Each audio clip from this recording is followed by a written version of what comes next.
Preliminary. The stories given in the previous chapter have shown that the light of the Guru's grace destroys the fear of our mundane existence, opens up the path of salvation, and turns our misery into happiness. If we always remember the feet of our Sadguru, our troubles come to an end, death loses its sting, and the misery of this mundane existence is obliterated. Therefore, those who care for their welfare should carefully listen to these stories of Sai Satcharitra, which will purify their minds. In the beginning of the original chapter 42, Hemad Pant dwells on Dr. Pandit's worship and his marking Baba's forehead with a tripundra, 3 horizontal lines. But as this has already been described in chapter 11, it has been omitted here. Previous indication. The readers have till now heard the stories of Baba's life. Let them now hear attentively about Baba's passing away. Baba developed a mild fever on the 28th of September 1918.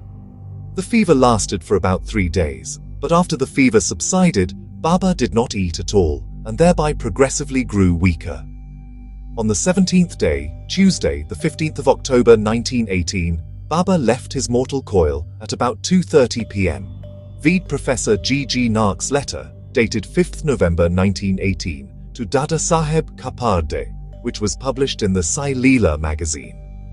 2 years before this, in 1916, Baba gave an indication of his passing away, but nobody understood it then. It was as follows. On the day of Dasara, Baba went into a wild rage in the evening, when people were returning from the Simolanghan ceremony of crossing the border of the village. He took off his headdress, kafni and langota, tore them up, and threw them in the dooni before him. Fed by this offering, the fire in the dooni began to burn brighter, and Baba shone even brighter.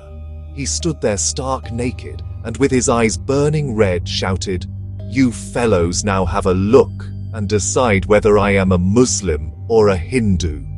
Everybody was trembling with fear, and none dared to approach Baba. After some time, Vijayadashami Shinde, the leper devotee, approached him boldly and succeeded in tying a langota, waistband, around his waist and said, "Baba, what is all this? Today is the Simolanghan." Baba, striking the ground with his satka, said, "This is my Simolanghan, crossing the border." Baba's anger did not cool down until about 11 p.m, and people doubted whether the Chavadi procession would ever take place that night. After an hour, Baba resumed his normal condition and, dressing himself as usual, attended the Chavadi procession, which was described previously. Through this incident, Baba gave a suggestion that Dasara was the proper time for him to cross the border of life, but no one understood its meaning. Baba also gave another indication, which was as follows.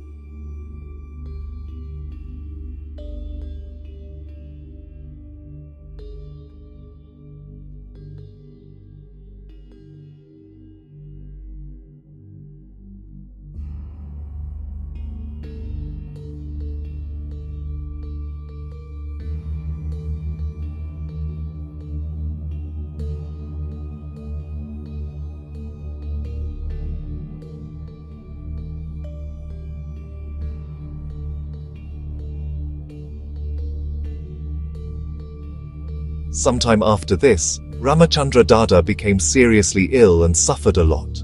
He tried all kinds of remedies, but was unable to find relief and was waiting for the last moment. One night, Baba suddenly appeared near his pillow. Dada held his feet and said, "I have lost all hope of life. Please tell me when I will die." The merciful Baba said, "Don't be anxious. Your death warrant has been withdrawn and you will soon recover. But I am afraid for Tatya Patil. He will pass away on Vijayadashami of Shaka, 1840, 1918 AD. Do not divulge this to anybody, for he will be terribly frightened." Ramachandra Dada recovered, but he felt anxious about Tatya's life, for he knew that Baba's word was unalterable, and that Tatya would breathe his last within 2 years. He only shared this secret with Bala Shimpi, a tailor and a devotee of Baba. Only these 2 persons, Ramachandra Dada and Bala Shimpi, were anxious about Tatya's life. Ramachandra Dada soon left his bed and was back on his feet. Time passed quickly. The month of Bhadrapad of Shaka, 1840, 1918 AD was ending and Ashwin was in sight. True to Baba's words, Tatya fell sick and was bedridden and could not come to receive Baba's darshan. Baba was also down with fever. Tatya had full faith in Baba and Baba in the Lord, who was his protector. Tatya's illness went from bad to worse and he could not move at all, but he always remembered Baba. Baba's condition also began to grow equally bad. The day predicted, Vijayadashami, was impending, and both Ramachandra Dada and Bala Shimpi were terribly frightened about Tatya. Their bodies trembled and perspired with fear. They thought that, as predicted by Baba, Tatya's end was near. Vijayadashami dawned, and Tatya's pulse began to slow, and he was expected to pass away shortly. But a curious thing happened. Tatya remained, his death was averted, and Baba passed away instead. It seemed as if there was an exchange. People said that Baba gave up his life for Tatya. Why did he do so? Only Baba knows why, as his ways are inscrutable. It seems, however, that through this incident, Baba gave a hint of his passing away, substituting Tatya's name for his. The next morning, 16th of October, Baba appeared to Dasganu in his dreams at Pandharpur and said to him, "The masjid collapsed. All the oilmen and grocers of Shirdi teased me a lot, so I am leaving the place. I therefore came to inform you. Please go there quickly and cover me with bakal flowers." Dasganu also found out about Baba's death from letters from Shirdi. So he came to Shirdi with his disciples and started singing bhajans and kirtans and sang the Lord's name, all through the day before Baba's samadhi. He weaved a beautiful garland of flowers studded with the Lord Hari's name. He placed it on Baba's samadhi divine body and gave a feast in Baba's name. Dasara or Vijayadashami is regarded by all Hindus as the most auspicious time, and it is befitting that Baba should choose this time to cross the borderline. He had been ailing a few days before this, but was always conscious internally. Just before the last moment, he sat up without anybody's aid and looked better. People thought that the danger had passed and that he was getting better. He knew that he was to pass away soon, and therefore he wanted to give some money as charity to Laxmibai Shinde. Laxmibai Shinde was a good and well-to-do woman. She worked in the masjid day and night.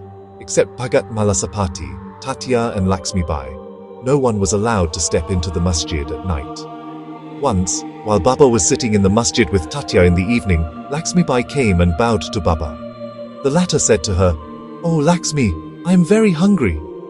Off she went, saying, "Baba, please wait a bit, I shall return immediately with bread."